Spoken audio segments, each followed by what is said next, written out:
Joseph Vijay அவன் நார்மலாக கேட்கிறான். அங்க ஒருத்தன் யார் அவன் சீமா அப்புது அவனுக்கு முன்னாலே ஒருத்தன் பிஜேபியில் ஒருத்தன் இருக்கிறானே கோச்சாவது இதாகுதுன்னு சொன்ன சீக்கிரத்தில் ஜெயிலுக்கு போறான். ஹெச்ஐவி ராஜா அதான் ராஜா அவன் தான் அடிக்கடி சொல்லுவான் அவன் ஜோசப் விஜய்ன்னு.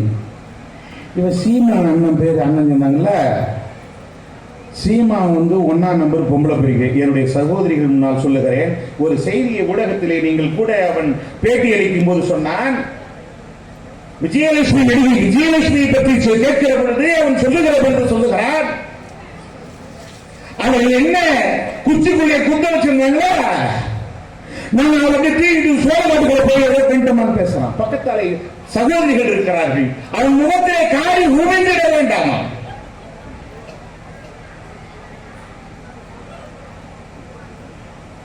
எவ்வளவு கேவலமானவன் அது! தமிழ் தேசியம், தமிழ் தேசியம் வேணா, நீ வாடி உன் கூட இருக்கிறவன் தும்பிகளை அனுப்ப ஒரே மேல போடுவோம். தமிழ் தேசியம் என் கூட பேசு. எது தமிழ் தேசியம்? நானும் பேசுறேன், நீயும் பேசு. மக்களுக்கு உங்க புரிஞ்சுக்கிட்டோம். வெளியுறவு புலிகள் தலைவர் பிரபாகரனை சந்தித்ததாக பொய்யை சொல்லி எடிட்டிங் பண்ணி இப்ப போட்டோ வச்சுக்கிட்டு நாட்டில் இளைஞர்களை ஏமாத்தினா இல்லையா?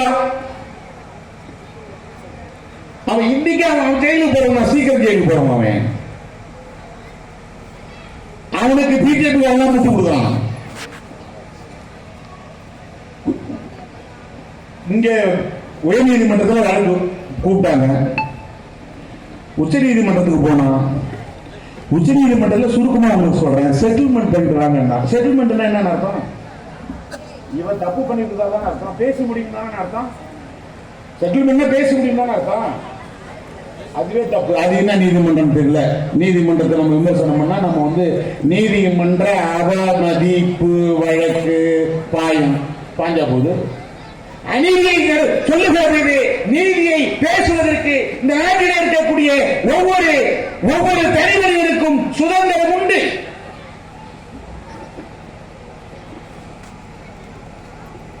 யாரும் சொல்றது பட்டவர்த்தமாக 17 முறை 7 முறை கைது வைக்கப்பட்டிருக்கிறார்.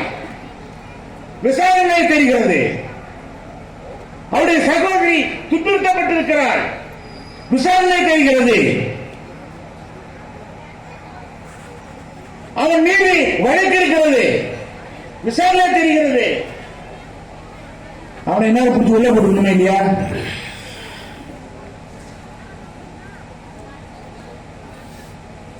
அவனுக்கெல்லாம் பெண்களை துச்சமாக துணிப்பாக கூட மதிக்காத அந்த அயோக்கியனை, அந்த பொம்பளை பொறுக்கியை பெண்கள் எல்லாம் செருப்பாளர்கள். அவன் கேட்கறாங்க, 1000 நாங்க கேட்டோமா? எங்க அக்கா கேட்டாங்களா? எங்க சித்தி கேட்டாங்களா? எங்க பெரியம்மா கேட்டா? உனக்கு உன் அம்மாவுக்கு 2 புருஷன்,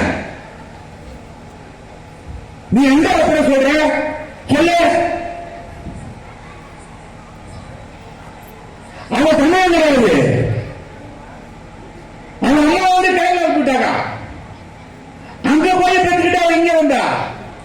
அவன் வீட்டு அவன் பிறகு இன்னொருத்தன் பிறந்தா. அவன் எல்லாம் கிறிஸ்டியனு. தமிழ் தேசியத்துக்கு அவனுக்கு என்ன இருக்கு? இன்னைக்கு ஜெகத்தத்துவ பேசுகிறார், தமிழ் தேசியம் பேசுகிறார், தமிழ் பேசுகிறார், உணர்வுகளை கொட்டுகிறார். இவன் ஆட்டாவுக்கு 2 புருஷன். இவன் பேசுறாயா? கருணாநிதி குடும்பம் வந்தேரி குடும்பம் சொல்றான். மகனே, நீ விருத்தாசலம் பக்கம் வரடே, நீ கையோட காலோட நீ திருப்பி போயிட்டா, நான் எங்க அப்பா தாத்தாலும் போட்டடா, இந்த ஊர்ல நான் சபை எடுத்து போட்டா.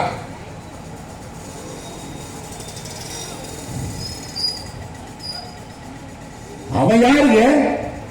இந்த கடந்த இந்த தமிழ் சமூகத்தை எத்தனை அடக்குமுறைகள், எத்தனை ஒடுக்குமுறைகள், எத்தனை போராட்டங்கள், எத்தனை சிறையாசங்கள் அத்தனையும் கடந்து இந்த தமிழ் சமூகத்தை வாழ வைக்க ஒப்பாரி மிக்க தலைவன் முத்தமிழறிஞர் மூதறிஞர் டாக்டர் கலைஞரை பேசுவான். நாங்க பார்த்துட்டு சும்மா வேடிக்கை பார்த்துட்டு இருக்கோம். மகனே, என் தலைவன் சீறி எழுந்து விட்டால் நீ சின்ன பின்னமாகி விடுவாய். எச்சரிக்கை, எச்சரிக்கையாக இருந்து கொள் சீமான்.